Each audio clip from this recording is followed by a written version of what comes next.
Good morning, fifth graders. Happy Monday morning. Hopefully you guys had a nice long weekend and you guys are ready to get back into school and ready to study our language arts. Today is our study day for 509 and we're just going to go over on page 54 our checklist. So turn to page 54 and I'm not going to go over every single check mark. I'm going to read over all of them, but I'm not going to go over all of them. So for the first one, do you know how to properly use let and leave? Make sure you know those.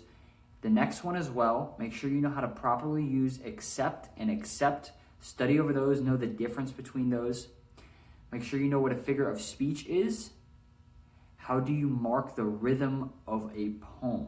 Remember, each syllable gets our mark. And we learned about, remember, iambic meter in this book. And remember, iambic meter is a weak, then a strong syllable. And remember, a foot of poetry is considered when there is an accent, an unaccented, and an accented mark. So this right here is considered 1 foot.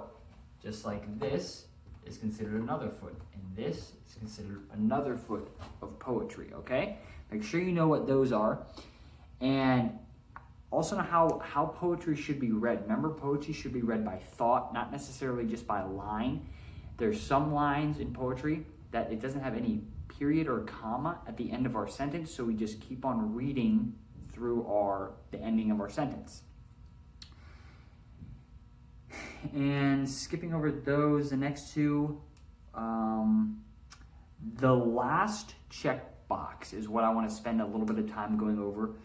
Go over all of these checklists. Go over the whole checklist. The last one, it says, can you write sentence patterns? And do you guys remember what it means when it's talking about sentence patterns? So remember, a sentence has a pattern, and we learned about, I think there was 6 different kinds of sentence patterns that we can have, all right? All right, so I have our 6 sentence patterns up here on the board. We have a subject and a being verb, a subject and an action verb, subject and an action verb, and a direct object. We have a subject, an action verb, an indirect object, and a direct object. And then we have a subject, a linking verb, and a predicate nominative, and a subject, a linking verb, and a predicate adjective, okay? So remember, our pattern is how our sentence kind of lays out. What is all in our sentence, okay? So for the first one, we have the dog ran. So if I want us to, one second here, I want us to underline, wait a minute. The first thing we're going to do is put parentheses around any prepositional phrases, all right? Are there any prepositional phrases in here? No, right? There's no prepositional phrases in there. Next thing is we're going to underline each subject once and the verb twice, okay? So, the dog ran. Our subject would be dog, so we would write it just like this. Wait a minute, I have this mixed around. The dog, which would be our subject, and then right after our subject, we draw our line.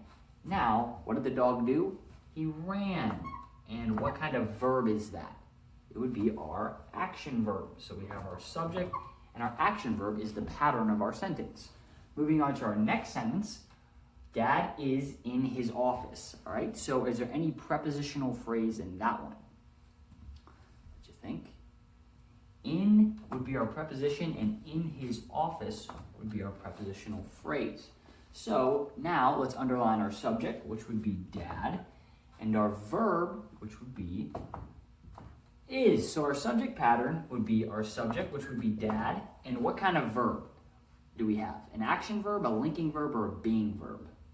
And is would be our being verb. So our sentence pattern is just simply our subject and our being verb, all right?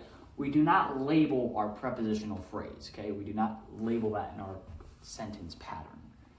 Now, moving on to the next one, we painted our barn. So our subject would be we, right? And what did we do?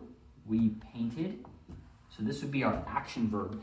And now remember, to find our direct object, which receives the action that you're doing, we painted Who or what?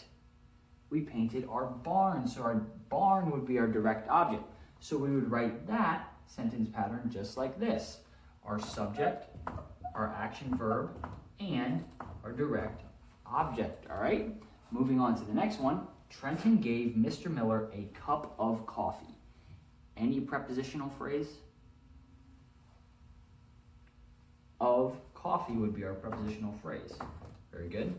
Now, our subject would be Trenton, and Trenton gave, what or whom did he give? What receives the action of giving?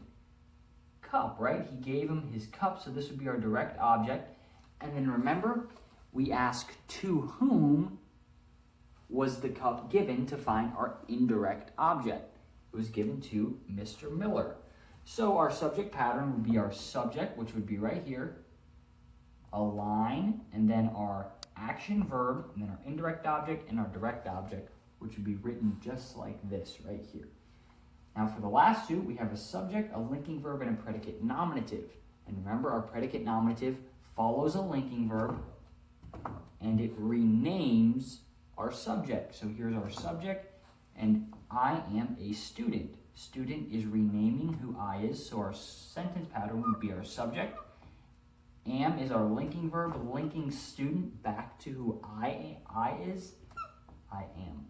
And then we'd have our predicate nominative, okay? And for the last one, we have mother is happy with the recipe. Any prepositional phrase in that one? With the recipe would be our prepositional phrase, right? And then our subject would be mother, and mother is happy, right? So this would be a predicate adjective describing mother, all right? So that would be written, our subject, our linking verb, and our predicate adjective, all right? So that's one thing I want to be sure we know before we go into our tests. Make sure you study over your sentence patterns and how we can find those in our sentence. And then other than that, study over your checklist on page 54, study over it really good, and you guys will do excellent on your test. And both of you need to take your spelling test, so don't forget to study for your spelling words, and we will do those then tomorrow morning. All right, I hope you guys have a great Monday, and I will see you guys tomorrow, hopefully.